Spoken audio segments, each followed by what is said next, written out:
Welcome students to my channel Feel the science.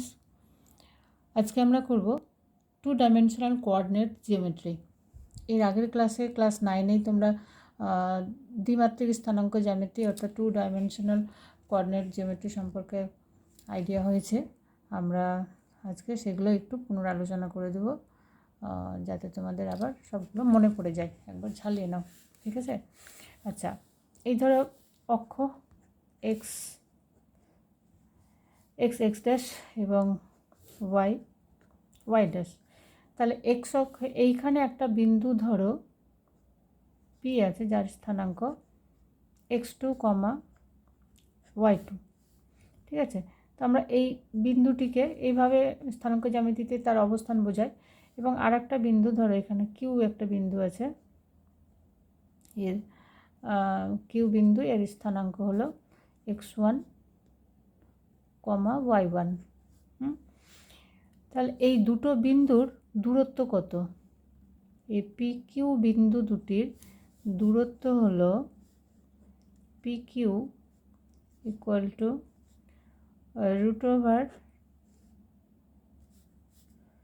√/(x2 - x1) whole square plus y2 - y1 whole square. এবার এই formula কিভাবে এলো এই formula?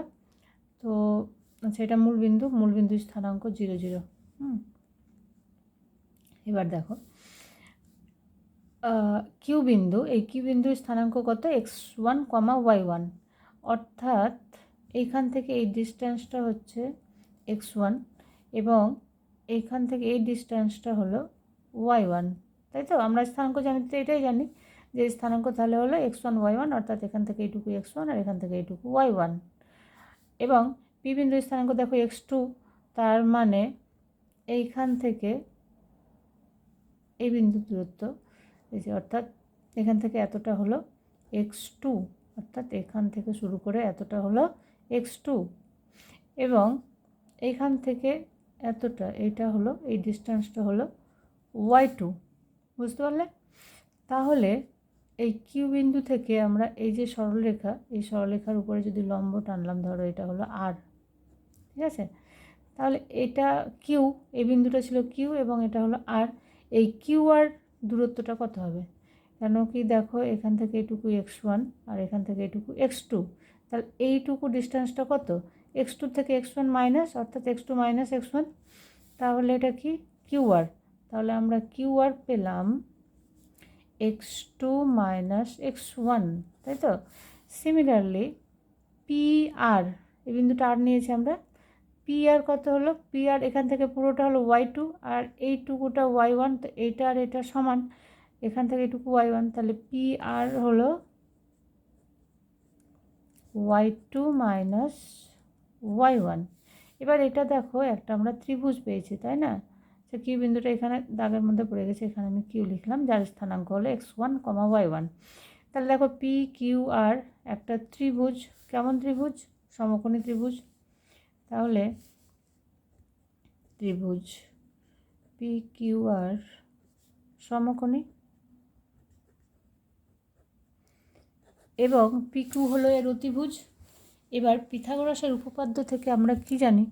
অতিভুজ square is equal to লম্ব square plus ভূমি square, অর্থাৎ P Q square equal to আমরা তাহলে পেলাম Q R square plus P R square. অতএব P Q square is equal to Q R, ভূমি কত পেয়েছি? x2 minus x1 whole square plus P R পেয়েছি y2 minus y1 whole square. অতএব P Q equal to হলো √/(x2 minus x1 whole square plus y2 minus y1 whole square. তাহলে P Q, তাহলে এই যে দূরত্ব, সেটার ফর্মুলা কী হলো? x2 minus x1 whole square plus y2 minus y1 whole square. তাহলে আমাদের সবসময় এইভাবে বার করতে হবে না যে কীভাবে পি কিউ এলো। তোমরা এই ফর্মুলা মনে রাখবে, আমাদের অঙ্ক করার সময় দরকার হবে, তখন ডাইরেক্ট এই ফর্মুলা বসিয়ে দেবে। তার আমাদের ফর্মুলা হলো দুটো বিন্দুর মধ্যে দূরত্ব P Q equal to x2 minus x1 whole square plus y2 minus y1 whole square. এবার যদি বলে মূল বিন্দু থেকে কোনো একটা বিন্দুর দূরত্ব, তাহলে x ড্যাশ y ড্যাশ, এটা মূল বিন্দুর স্থানাঙ্ক 0 0। এবার এখানে একটা বিন্দু ধরে আছে পি, যার স্থানাঙ্ক হলো x, y। এই বিন্দু মূল বিন্দু থেকে তাহলে যদি এই বিন্দুর দূরত্ব বার করতে বলি তাহলে কত হবে? তাহলে একটা তো 0 হয়ে গেছে, তাহলে 0 মাইনাস এটা মূল বিন্দু ও, তাহলে ওপি, তাহলে ওপি ইকুয়াল টু কত হবে? রুট ওভার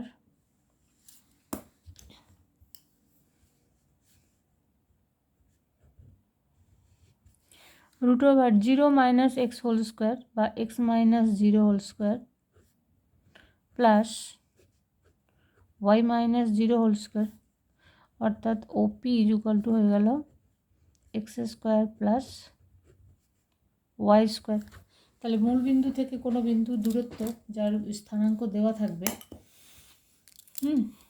তাহলে তার দূরত্ব কত হলো? X square plus Y square. ঠিক আছে, যদি স্থানাঙ্ক এক্স ওয়াই হয় তাহলে তার দূরত্ব হলো x square plus Y square. বুঝলে? আচ্ছা, এবার ধরো একটা বিন্দু পি কিউ। আচ্ছা, কোঅর্ডিনেটটা আবার আঁকি, এক্স ড্যাশ ওয়াই ড্যাশ। ঠিক আছে, পি বিন্দু, এইখানে পি বিন্দু হচ্ছে x2, y2 এবং কিউ বিন্দু, এটা কিউ বিন্দু, এর স্থানাঙ্ক ধরো x1, y1। এবার এই পি কিউ সংযোজক সরলরেখার উপরে আর একটা বিন্দু ধরে নিলাম আর, যেটা পি কিউকে m:n অনুপাতে ডিভাইড করেছে, ভাগ করেছে। তাহলে এই আর বিন্দুর স্থানাঙ্ক কত হবে? তাহলে আর বিন্দুর স্থানাঙ্ক হবে আর বিন্দুর স্থানাঙ্ক, অর্থাৎ যেটা x2, y2 এবং x1, y1 এই বিন্দু সংযোজক সরলরেখাকে m:n অনুপাতে বিভক্ত করেছে, সেই বিন্দুর স্থানাঙ্ক x স্থানাঙ্ক হবে m into x2 plus n into x1 by m plus n, m into y2 plus n into y1 by m plus n। বুঝতে পারলে? এবার এটা হলো, দেখো কিউপি এর মাঝখানে আর বিন্দুটা আছে, সুতরাং অন্তর্বিভক্ত করেছে। যদি বহির্বিভক্ত করে, কোনো একটা বিন্দু যদি কোনো সরলরেখাকে, অর্থাৎ x1, y1 এবং x2, y2 সংযোজক সরলরেখাকে যদি বহির্বিভক্ত করে, তখন সেই বিন্দুর স্থানাঙ্ক, অর্থাৎ যে বিন্দুতে বহির্বিভক্ত করছে সেই বিন্দুর স্থানাঙ্ক হবে, অর্থাৎ এখানে লেখো বহির্বিভক্ত হলো, আমি লিখে রাখি, বহির্বিভক্ত করলে তখন আর বিন্দুর স্থানাঙ্ক হবে mx2 minus nx1 by m minus n, my2 minus ny1 by m minus n। বুঝতে পারলে? আচ্ছা, এবার দেখো আর বিন্দুর স্থানাঙ্ক হলো, অর্থাৎ m:n অনুপাতে যদি ভাগ করে তাহলে mx2 plus nx1 by m plus n হলো। যদি এই ডিভাইডটা, অর্থাৎ দুটো সংযোজক সরলরেখার মধ্যবিন্দুর স্থানাঙ্ক কত হবে? মধ্যবিন্দুর স্থানাঙ্ক হলে কি হবে? তোমার দুটো সরলরেখাকে 1:1 অনুপাতে ভাগ করবে, তাই না? ধরো এখানে পি একটি বিন্দু, x2, y2 যার স্থানাঙ্ক, এখানে কিউ একটি বিন্দু যার স্থানাঙ্ক x1, y1। তাহলে এটার মধ্যবিন্দুর স্থানাঙ্ক কত হবে? তাহলে মধ্যবিন্দুর স্থানাঙ্ক মানে কি? এটাকে 1:1 অনুপাতে ডিভাইড করেছে।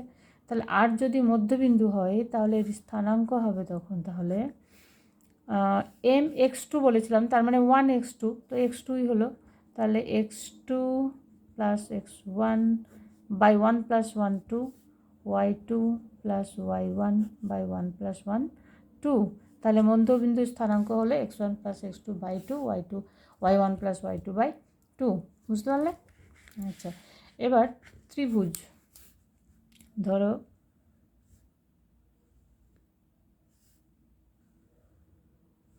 ABC একটি ত্রিভুজ ABC, এর স্থানাঙ্ক x1, y1, B এর স্থানাঙ্ক x2, y2, C এর স্থানাঙ্ক হলো x3, y3। এই ABC ত্রিভুজের ভর কেন্দ্রের স্থানাঙ্ক, ত্রিভুজ ABC এর ভর কেন্দ্রের স্থানাঙ্ক কত হবে? এর ভর কেন্দ্রের স্থানাঙ্ক x স্থানাঙ্ক হলো x1 plus x2 plus x3 by 3, আর y স্থানাঙ্ক হলো y1 plus y2 plus y3 by 3। ঠিক আছে, এগুলো হলো ভর কেন্দ্রের স্থানাঙ্ক। তাহলে ABC ত্রিভুজের ক্ষেত্রফল কত হবে? ক্ষেত্রফল দেখো যখন বার করবে তখন এটা ক্লকওয়াইজ যাবে। কিভাবে ক্লকওয়াইজ বলছি আমি, কিন্তু তোমরা শুরু করবে ক্লকওয়াইজ এইভাবে। তাহলে ত্রিভুজ ABC এর ক্ষেত্রফল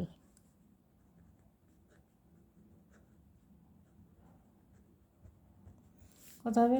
হাফ ইন্টু, মনে রাখো এটা মড অফ, এই দেখো x1 থেকে শুরু করবে, ঠিক আছে, x1 into y2 minus y3 plus, এবার x2 নেবে, প্লাস x2 ইন্টু, এখান থেকে ক্লকওয়াইজ, তাহলে y2 minus y1 plus x3 into, এবার x3 নিলাম, তাহলে হবে y1 মাইনাস y2। এই যে প্যাটার্নটা, এই প্যাটার্নটা মনে রাখবে ত্রিভুজের ক্ষেত্রফল নির্ণয় করার সময়।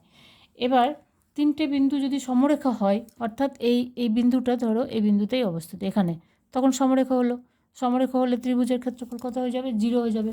তাহলে যে কোনো তিনটি বিন্দু সমরেখা হওয়ার শর্ত হলো ত্রিভুজের ক্ষেত্রফল 0 হবে, অর্থাৎ x1 into y2 minus y3 plus x2 into y2 minus y1 plus x3 into y1 minus y2 equal to 0 হলে বিন্দু তিনটি মানে x1, y1, x2, y2, x3, y3, বিন্দু তিনটি